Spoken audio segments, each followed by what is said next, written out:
Yeah, I'll react to that, sure. All right. Hey, guys. How's it going? I can't hear your response, but hope you're doing well. All right, number 19. I'd recommend watching the previous 18 episodes, at least the last one. That's up to you. Um, the Guy Fawkes, is that the Gunpowder Plot, or am I thinking of someone completely different? I take that back. I'm not sure. Hey, they hit 1 million subs. Congrats, History Matters. You deserve it. All right, the early Stuarts and the Gunpowder Plot. 10-minute English and British history, number 19. If you're new to the channel, my name is Connor. I don't have my hat on. I like to learn about history through YouTube. Recommendations. The original link to the video is at the top of the description below. Right below that, link to the Discord. I'm sorry. Yeah, just click on it. It'll send you right over there. Love to have you. Pull up a chair, my friend. I am so... Okay. I gotta get my gear on.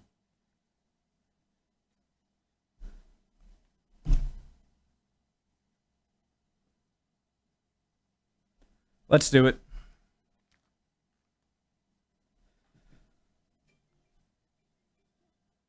Go. If you're not ready to learn, there's the door. Get out. You're in the wrong class. Available male Or just sit here and chill. Protestant heir James 1603 and Queen Elizabeth I of England is dead. Since she had no children, the throne passed to the nearest available male Protestant heir, James VI of Scotland, the first monarch of the House of Stuart. By this point he was 36, married with 2 sons, and had to deal with the difficulties that came with running 3 kingdoms. The most pressing issue was war with Spain, which James was keen to end and did so in 1604. James's accession was fairly uneventful, barring the main plot, which was one of the 2 plots which sought to overthrow him. It notably led to the arrest of Sir Walter Raleigh, the noted explorer, who was at first sentenced to death, but this was commuted to life in prison. James's reign marks the beginning of what is known as the Union of the Crowns. England and Scotland were still distinct entities with their own parliaments, but since kings controlled foreign policy, it meant that they would no longer go to war with each other. The England which James inherited was one which had over the past half a century seen continuous population growth from about 3 million to about 4.2 million. Agriculture couldn't keep up, the price of food skyrocketed, and so his early reign saw some famines, but after this mass hunger largely disappeared from England.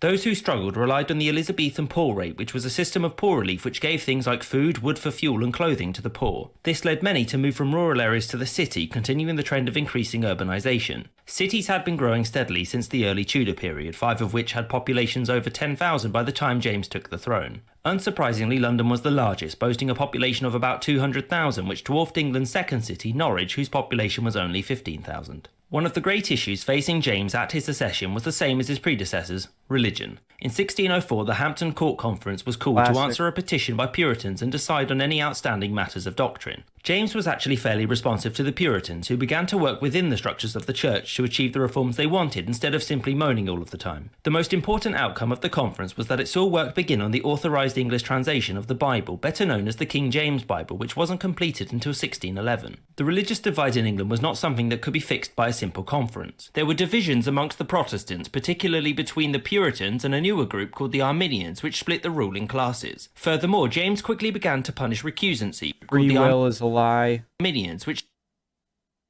Okay. split the ruling classes. Furthermore, James quickly began to punish recusancy, which was when a Catholic refused to abide by the rules of the Church of England. James had made his position perfectly clear, which had dashed the Catholics' hope of a more moderate monarch, which in turn led to what was probably the most famous event of his reign: the Gunpowder Plot. The Gunpowder Plot was a conspiracy by 13 men, the 2 most notable being Sir Robert Catesby, the ringleader, and Guy Fawkes, to blow up the Houses of Parliament whilst the King was addressing it. The reasons for the plot aren't definitively known, but it was probably an attempt by hardline Catholics to kill a Protestant king as reprisal for their persecution. Famously, King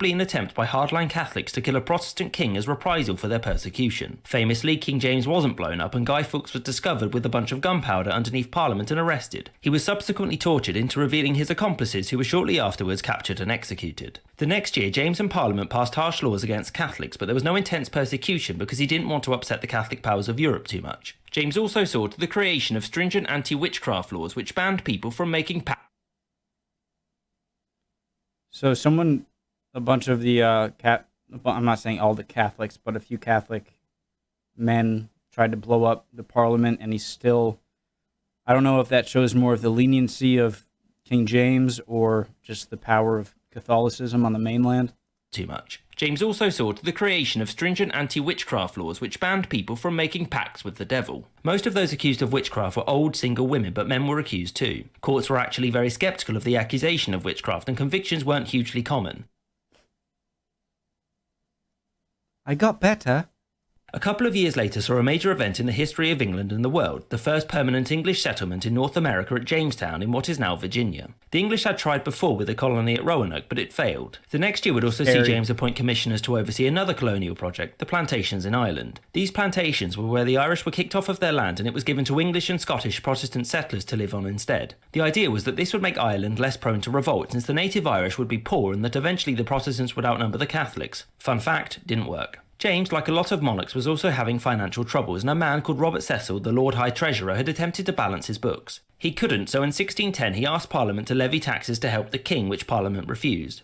Is this the same Cecil? I feel like I hear Cecil like the past 4 or 5 videos. There's got to be a second one. He couldn't, so in 1610 he asked Parliament to levy taxes to help the king, which Parliament refused. A compromise was instead proposed called the Great Contract, which would see the king forfeit certain privileges in return for an annual allowance. Ultimately, the Great Contract failed because it meant that the king would no longer have to ask Parliament for money, which meant independence, and also nobody knew where the money would come from. James soon after dissolved Parliament in a huff, and most of the next decade was fairly stable, barring a few things. In 1612, Cecil died, leaving a major competency gap in government, and in the same year James' eldest son Henry died, leaving Prince Charles as heir. In 1614, James called another parliament called the Addled Parliament due to it being completely pointless. James wanted more money, Parliament wasn't so sure, and so he gave up. In 1616, Sir Francis Bacon was appointed Lord Treasurer, and in 1618, Sir Walter Raleigh was released on the condition that he find El Dorado. He doesn't.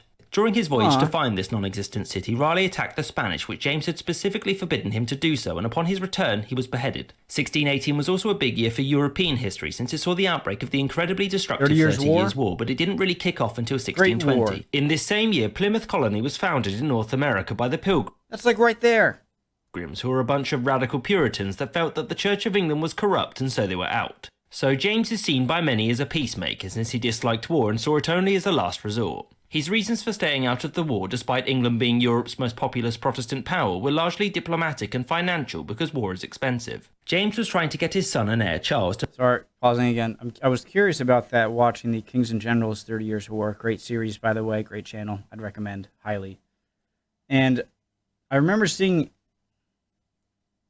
I thought the English were at the winners' table, but I never saw them in the war, so I'm not sure exactly how that happened. Largely diplomatic and financial because war is expensive. James was trying to get his son and heir, Charles, to marry the daughter of the King of Spain in return for a large dowry because he needed the money and also wanted to ensure peace with Spain. Parliament and Prince Charles disagreed with the policy of peace and wanted war with Spain because glory was better than financial stability. Generally speaking, the ministers who favoured war were Puritans, those who hadn't left for America anyway, and those who favoured peace were the Arminians. Whilst they couldn't agree on war, they did agree on one thing, that Prince Charles shouldn't marry a Catholic. In case you're wondering, this immense paranoia and distrust surrounding Catholics isn't going anywhere. As king, though, James was in firm control of foreign policy and so never declared war on Spain for the rest of his reign, which ended with his death in 1625. He was succeeded by Charles, who was crowned Charles I. As king, James was open to suggestions and understood the nuances of political life. Charles did not. His abrasive authoritarian attitude, combined with the fact that his court favourite, George Villiers, the Duke of Buckingham, was corrupt, meant that Parliament and many of the nobility fell out with the new king pretty quickly. So, upon the accession of a king, Parliament would grant them what was called the customs, whereby the king could collect custom duties on certain goods for their personal revenue. This time Parliament decided no, but Charles collected them anyway. Furthermore, Charles declared war on Spain, but he pledged that it would... What was the point then? Parliament decided no, but Charles collected them anyway. Furthermore, Charles declared war on Spain, but he pledged that it would remain a naval war. The first action was a raid on Cadiz here, and to say that it was a failure would be a colossal understatement. Meanwhile, in the rest of Europe, the English and Scottish contributions to the 30 Years' War were small. It was mostly Scottish mercenaries who worked for the Danish and later Swedish forces, but generally speaking the finances weren't available for any large-scale intervention. In order to raise the funds needed to continue fighting, Charles went to Parliament, but they refused to grant him these funds until Buckingham was impeached due to him being terrible. Charles was furious about this, and so he blocked Buckingham's impeachment and raised money through what is called a forced loan. This was where the king demanded that his subjects lend him money during an emergency, and if you refused, you'd find yourself up in front of a court. Also, it wasn't much of a loan because good luck getting it back. The threats worked and Charles raised enough revenue but managed to annoy everyone in the process. To make matters worse, Buckingham used this money to assist the Protestants in France, which led to France declaring war on England. These wars didn't achieve anything except proving that Buckingham was incompetent and ruining England financially. Could there have been like two more complete opposite people to rule one consecutively than James and Charles? Buckingham would retire from politics in 1628, and by retire, I mean he was stabbed to death.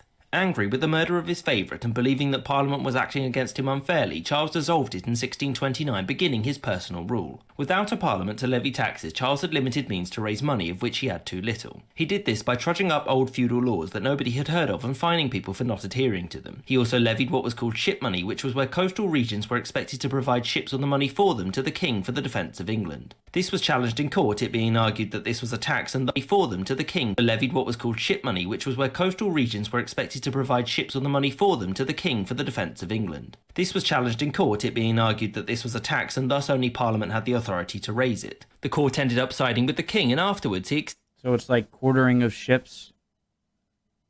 Third Amendment. It's not America. All right. I feel like I'm doing pretty okay this episode, honestly. Tax, and thus only Parliament had and the it seems like Charles is taking England a few centuries backwards. Authority to raise it. The court ended up siding with the king, and afterwards he extended it to all of the inland counties and made a fair bit of money from doing so.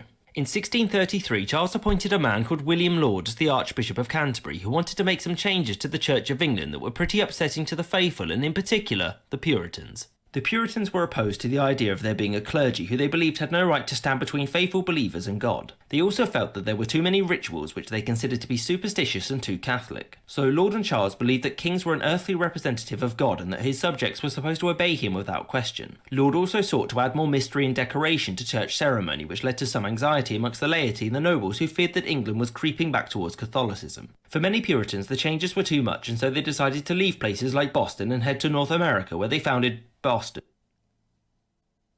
Also right over there.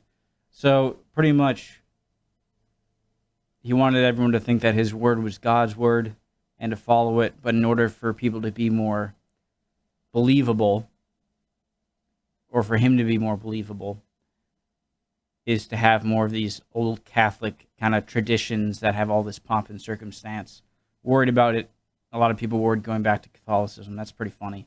Puritans were not the most inventive bunch. In the same year as Laud's appointment, Charles appointed Thomas Wentworth as Lord Deputy of Ireland, whose job it was to subdue the Irish and impose stricter English rule. Wentworth's rule was harsh, and he made promises to all groups that he couldn't keep and managed to unite all of Ireland against him, which was frankly impressive. The plan was to destroy Catholicism in Ireland and begin further plantations here in Connaught, which had been spared up until now. This never happened because Charles was having an issue with his nobles in Scotland. So Charles had attempted to introduce a modified Book of Prayer into the Scottish Church, which upset basically everyone who saw it as an attempt to make Scotland English. A movement in opposition to this formed the Covenanters, who demanded that these changes be reversed and furthermore that bishops were useless and needed to go. Charles, ever the diplomat, decided that force would settle this and so raised an army, beginning the Bishops' War in 1639. The Scottish army, which contained many veterans of the 30 Years' War, was much better prepared. Basically, no fighting happened, and Charles agreed to what is called the Pacification of Berwick, in which it was decided that another Scottish Church Assembly would decide on the fate of bishops. This assembly met in Glasgow and declared that they were free of any and all royal control, and so Charles decided that yet again, force would fix this. Charles decided to fight, and in order to obtain the funds to crush the Scottish, he would need to recall the English Parliament and end his 11-year personal rule. He did this in 1640, but what came next wouldn't be easy, and Charles's reign would only get more difficult from here on out. But more on that next episode.